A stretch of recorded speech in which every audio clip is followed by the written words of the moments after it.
So this has probably been one of the more interesting topics to talk about in the last couple of days, being World in Harem's manga gets a TV anime in 2021.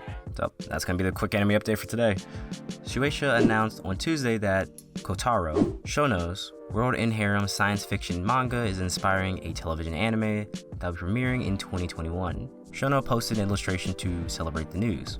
The manga's 82nd chapter teased on Sunday that the manga will be having an important announcement on Wednesday to mark the manga's 4-year anniversary and release on the 11th chapter, and release on the same day. The manga also entered the climax of its first part with the 82nd chapter.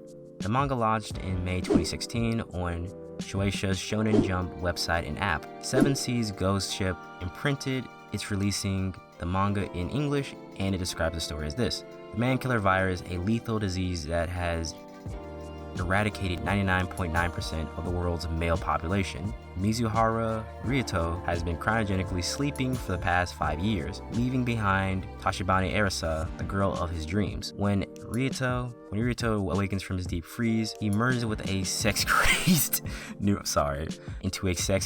world where he himself is the planet's most precious resource. Ryoto's and 4 other male studs, given lives of luxury in one simple mission: repopulate the world by impregnating as many women as possible. I had to read that out loud. Okay.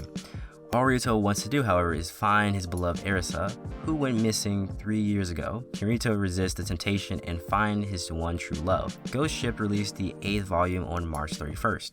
Lincoln Saba debuted a fantasy setting in a spin-off titled World in Harem's Fantasia in 2018, and around that time, I'll just say this right now, I made a video. The manga runs in the Ultra Jump magazine and on the Shonen Jump service, and also the Young Jump app. Shueisha published the manga's 4th compiled book on January 4th.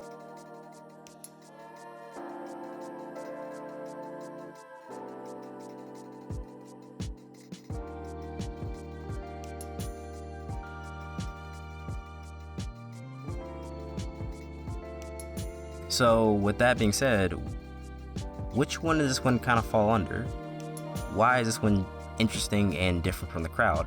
Well, when I was reviewing Fantasia and actually reading the manga, that was the one that was kind of switching up the perspective and really switching up the main protagonist. The main protagonist is not the male, but actually really a female who's trying to orchestrate it so where she doesn't freaking die. Because in that version, which also comes from the same franchise as this, anime that's about to be released in 2021, in that version, she's in a harem death game, and I found the concept to be the most interesting, scariest, and best idea in a while. And definitely, if they made that version or that spin-off version of Fantasia, I am 100% watching it, and I'm gonna tell you right now, it's probably gonna be a top 10 harem of all time, just in general. Now, the thing that made it, kind of interesting to see more and more of this nowadays is, it's a harem. There's gonna probably be nudity, there's gonna probably be, censors involved, and nowadays we just kind of don't care. And it's as I feel like almost like an old man just looking at this like, wow, we just do not care anymore about showing this kind of stuff. And alright. But yeah, that's my little 2 cents on the topic. I'm probably gonna have more videos on this particular series of harems because this one's actually interesting, I feel like. Much better than most of them that even come out in general, and because it's also kind of nostalgic because I don't really watch harems anymore. I can only say I watch a couple, but I mainly focus nowadays on what you guys like to watch and you guys would actually want to tune in for. But yeah, that's my opinion. Have you read the series before? Have you watched it? Do you like harems? Do you hate harems? Because you either one or two of them at this point. There's really no middle ground, I feel like. Yeah, that's gonna do it for the video.